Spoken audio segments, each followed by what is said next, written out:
Hai semuanya, balik lagi Ruby di sini.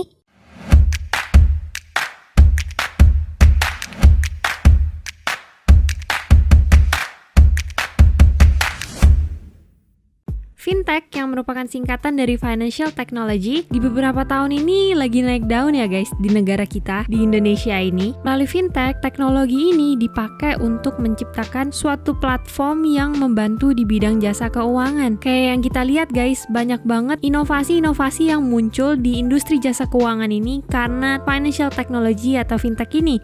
Mulai dari pinjol, pinjaman online, ayo siapa yang pakai pinjol, maupun investasi kayak dari reksadana dan P2P. Bukan cuma pinjol atau bukan cuma reksadana dan P2P guys, tapi banyak banget sebenarnya jenis-jenis dari fintech. Kayak misalnya ada crowdfunding. Kalian pernah dengar nggak guys crowdfunding?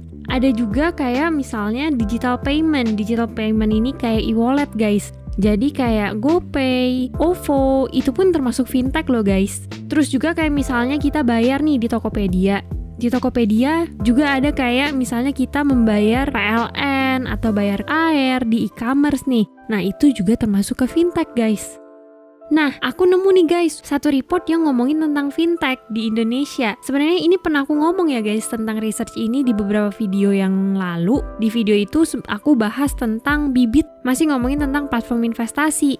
Abis aku baca-baca lagi, riset ini dari reportnya, ternyata banyak banget guys yang bisa dieksplor dan banyak banget insight yang bisa kita dapat dari research ini. Nama reportnya adalah Fintech Report 2020 Maintaining Growth During Pandemic dari DS Research. Fokus dari report ini adalah buat ngeliat overview dari ekosistem industri fintech ini sendiri di tahun 2020.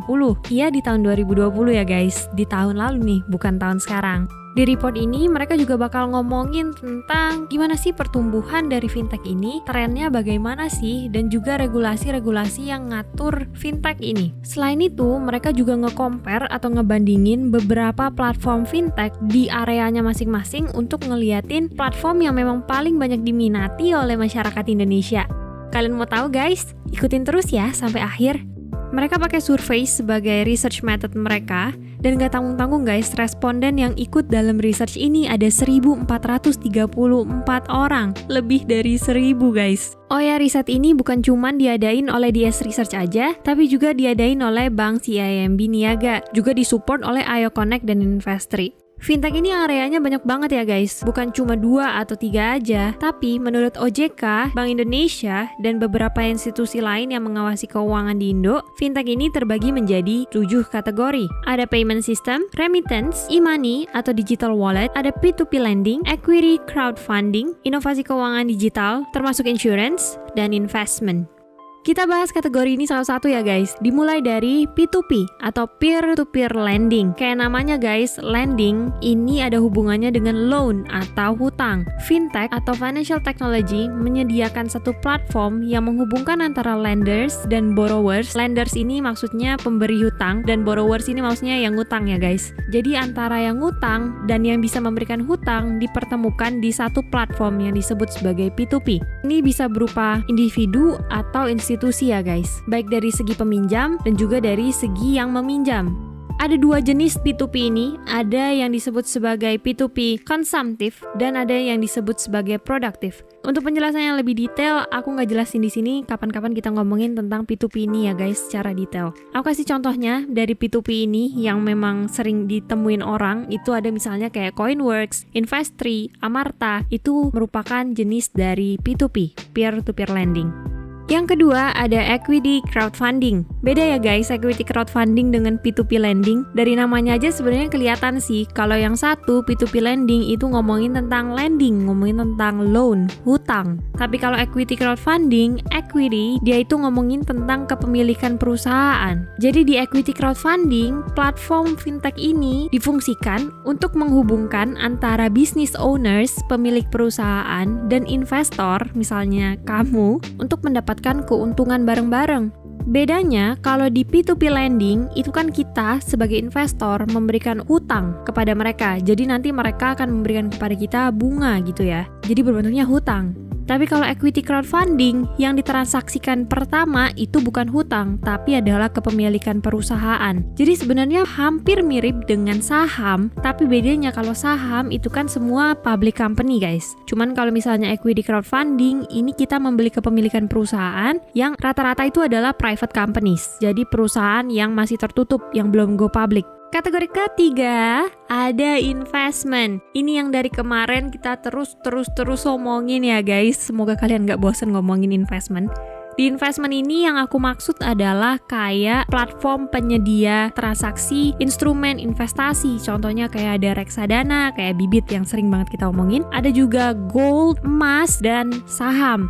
Yang keempat ada e-money. Menurut aku hampir semua orang udah tahu lah ya guys dengan e-money ini. E-money atau yang disebut sebagai digital wallet ini udah kayak jadi bagian dalam kehidupan kita gak sih guys?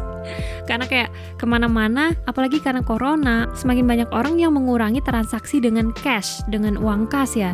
Jadi kebanyakan orang udah mulai jual beli dengan e-money ini. Kemana-mana pakai GoPay atau ya udahlah scan barcode yang lain aja, misalnya kayak Link Aja atau OVO. Yang kelima ada payment gateway, sebuah media transaksi yang biasanya sih dipakai di layanan aplikasi e-commerce guys. Kayak yang tadi aku sebutin, misalnya kita bayar PLN, kita bayar air, pakai e-commerce, pakai Tokped atau Shopee, itu termasuk ke payment gateway. Ada dua lagi guys yang kita jarang dengar dan yang menurut aku juga masih belum terlalu dikenal ya di Indonesia. Itu ada Digital Financial Innovation atau inovasi keuangan digital IKD. Salah satunya itu ada InsurTech. InsurTech ini untuk asuransi.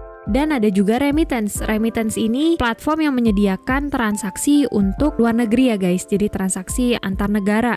Nah, masih banyak sebenarnya guys infrastruktur teknologi yang belum bermunculan di Indonesia. Jadi mungkin buat kalian para pejuang IT, para software engineer yang lagi cari-cari ide, misalnya kalian mau buat startup di dunia fintech, mungkin report ini bisa membantu kalian sih buat dapat insight tentang area-area di teknologi infrastruktur yang memang masih sedikit tersentuh di Indonesia. Misalnya kayak ada push to card, ada juga di sini kayak custody, ada KYC, ada juga middleware yang mungkin ini masih bisa berkembang dan mungkin Indonesia memang membutuhkan ini, tapi belum ada yang notice.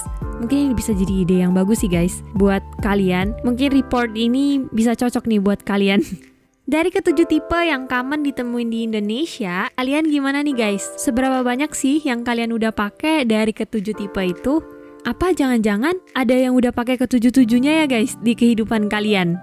Mulai dari peer-to-peer lending sampai ke remittance, kalian apa udah pakai semua guys? Atau ada nggak sih guys di antara kalian yang baru denger nih tentang salah satu fintech dari video ini? Research ini ngomongin banyak banget guys, secara menyeluruh banget tentang fintech yang ada di Indonesia. Yang menurut aku worth banget sih, layak banget untuk kita diskusiin dan untuk di-share. Yang tadi yang aku ngomongin itu baru introduction-nya aja ya guys, baru pembuka supaya jadi dasar dulu ngomongin tentang apa sih fintech itu. Tadi katanya di research ini bakal ada growth, bakal ngomongin hal-hal menarik yang lain. Iya, sabar ya.